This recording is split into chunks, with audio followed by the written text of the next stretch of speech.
Good morning, church. I'm Father Jim from the Diocese of Lexington, Kentucky. I'm the youngest of 5 children. I'm 51 years old. Before I became a priest, I was a performing artist. I did my undergraduate work at New England Conservatory of Music and the Juilliard School, was on Broadway for a while, and then I made the flip-flop to priesthood.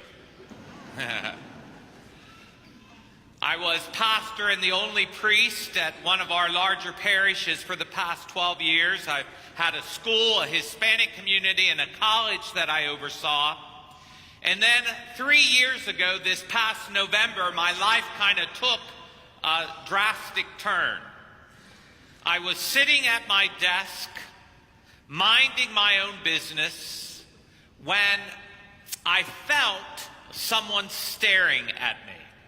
Have you ever felt someone staring at you before?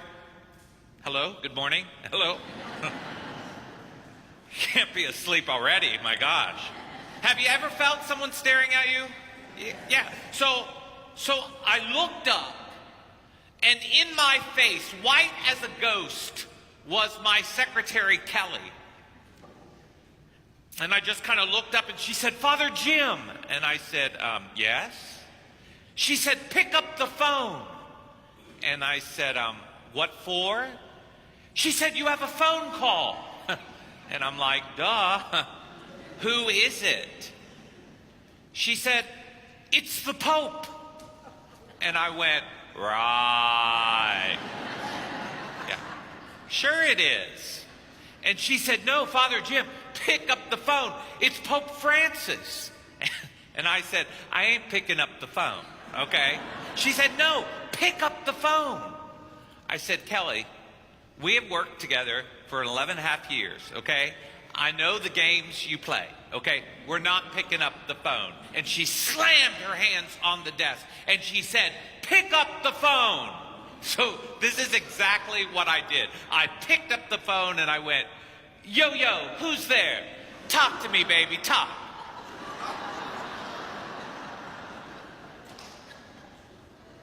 And it was Pope Francis. And the Holy Father had informed me that he had named me one of 100 in the United States, one of 700 in the world, as one of his papal missionaries.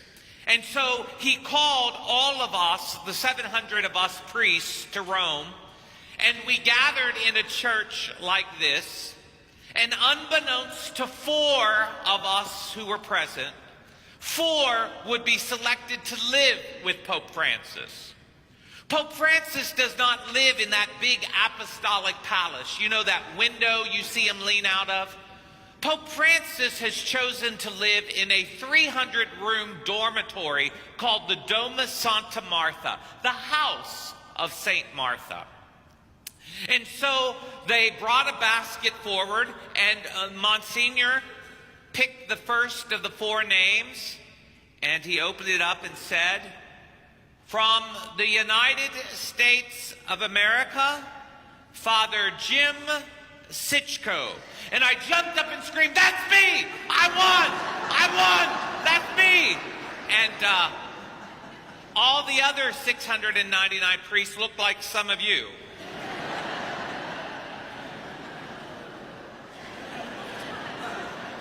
But I'm going to be honest with you. If you follow me on Facebook or social media, on Twitter or Instagram, you know the one thing that I love to do is I love taking selfies. I love it.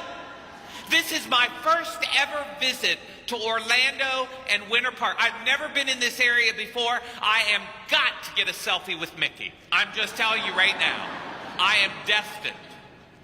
And so I was like, wow, how many people can say they have a selfie with the Pope, you know?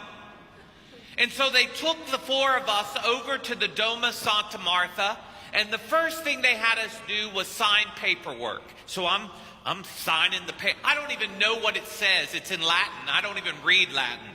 I'm just signing the paperwork. I said to them, "What does this say?" And they said that you will take no pictures while you live in this house. I was devastated. I went upstairs, moved into the second floor, came downstairs to the first floor, went to the cafeteria, the refectory, had round tables that sat 4 people, cafeteria buffet in the back. I got my food. I sat down at a table with 2 others, the Cardinal of the Congo in Africa. To the right of me was the Cardinal of Venezuela, myself, and an empty seat. And all of a sudden, the door opened, and who came out carrying his own tray of food, looking for a place to sit down, but Pope Francis. And he kept looking, and I was like, oh, dear Lord, no, do not. No, look, people, look, I'm from Kentucky. We eat with our hands, all right? Finger licking good, KFC, And I'm like, oh, dear Lord, do not sit next to me. And he came and he sat right down.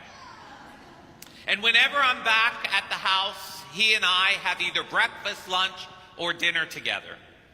And I'll never forget that morning. It was a Thursday morning. I was leaving Rome Fiumicino's airport. I was walking down the hall of the house at 4 in the morning with my luggage. And who was walking on the opposite side at 4 in the morning going to the chapel to pray but Pope Francis? We met at the elevator. I kissed his ring, and he looked at me and he said, United States. And I said, yes, Your Holiness, I am from the United States. And he said, eats with your hands. And I said, yes. I said, that's me. And he said, where are you going? And I said, Pope Francis, I'm going to travel the world to preach the good news as your missionary. And he grabbed me. And eye to eye, we met.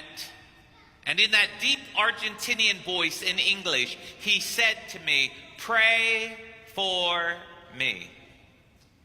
And he said again, he said, pray for me. And then my brothers and sisters of Winter Park, Florida, of Orlando, he did something that I never, ever, ever expected and still can't believe to today. He took off that white little beanie that he wears, it's called a zaquetto, and he gave it to me.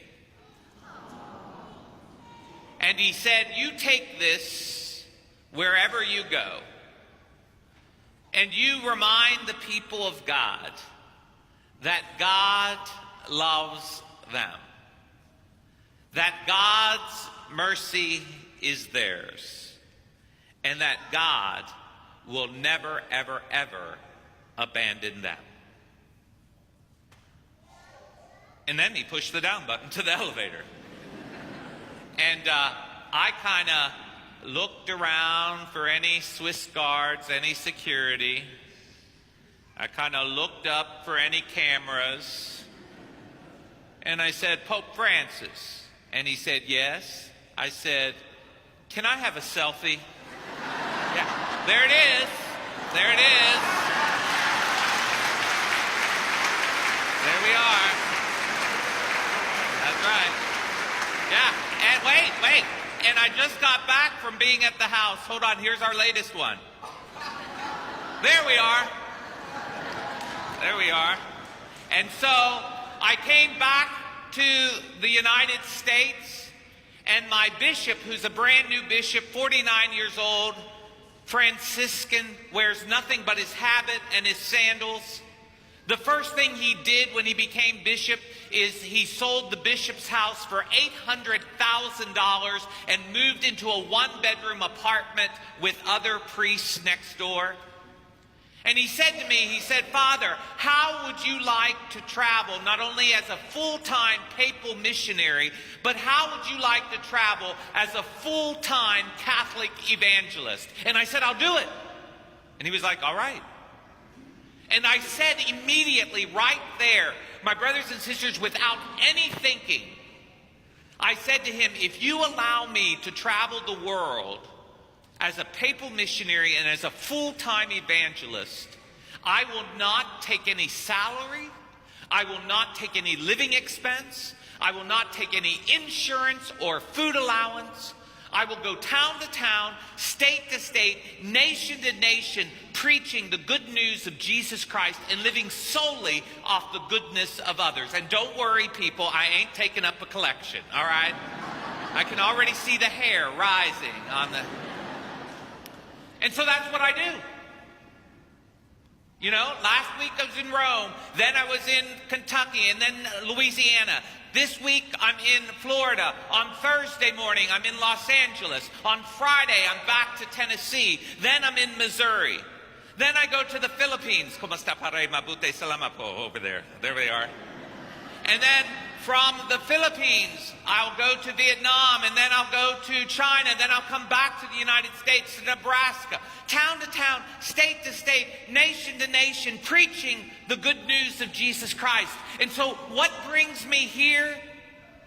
Beginning tomorrow, Monday, from 7 to 8 p.m., Monday, Tuesday, and Wednesday, for 60 minutes only, I'm going to be preaching in this parish church. And let me tell you something, people of St. Margaret Mary, don't you leave me in this church by myself. No, I'm not joking. Oh, Father, we didn't know there was going to be a mission. You do now. Oh, well, Father, we have children. Good. Bring your children to church. Oh, well, Father, we eat at 7 o'clock. Good. Eat at 8 o'clock and I'll join you. Oh, well, I'm not joking. Oh, well, Father, I don't know if you know or not, but it's supposed to get down into the 60s and the 40s. And we don't function like that here in Florida. Good. Get a jacket. Okay. Well, Father, I don't know if you know, but I don't drive at night. Good. Father James will pick you up. Okay? Stop the excuses and get yourself to church. The Lord gives us 24 hours a day, 7 days a week, 365 days a year. And you're seriously telling me you can't give back 60 minutes for Jesus? Really?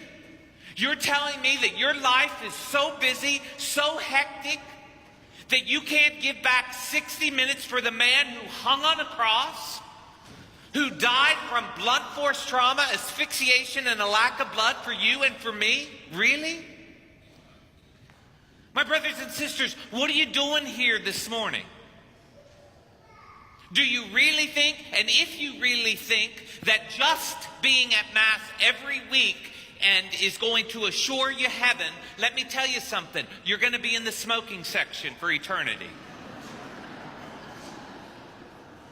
There's more to church than just being at Mass. It's taking what you receive at Mass and bringing it out into the world.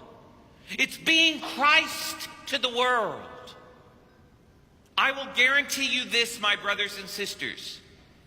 If you take the 60 minutes out of your day, Monday, Tuesday, and Wednesday, if you get yourself and sacrifice and get yourself to this church, I will guarantee you, Monday, Tuesday, and Wednesday from 7 to 8 p.m., that God will bless you, your family, and this church 100,000 times over. And how can I make that guarantee? Because I travel the world and I see it. How can I make that guarantee? Because I live it. How can I make that guarantee? Because I have faith in Jesus Christ in the Eucharist. Monday, Tuesday, Wednesday, 7 to 8 p.m., 60 minutes for Jesus. I look forward to seeing you after Mass. Not after communion, after Mass. I'll be in the back there, so anyone coming out after communion, you're going to be ushered right back into the church. You know, I'm very spontaneous. That's what scares the hierarchy about me. What is your name, son? What is your name? Yes. What is it? Jack, come here for just a second. Come here, brother. You have a great smile. You were paying attention during the homily.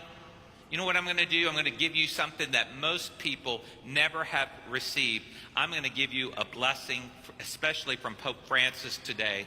that God's blessings and mercy may be yours now and forever. Amen. You look good there, brother. Like that. Good. God bless you.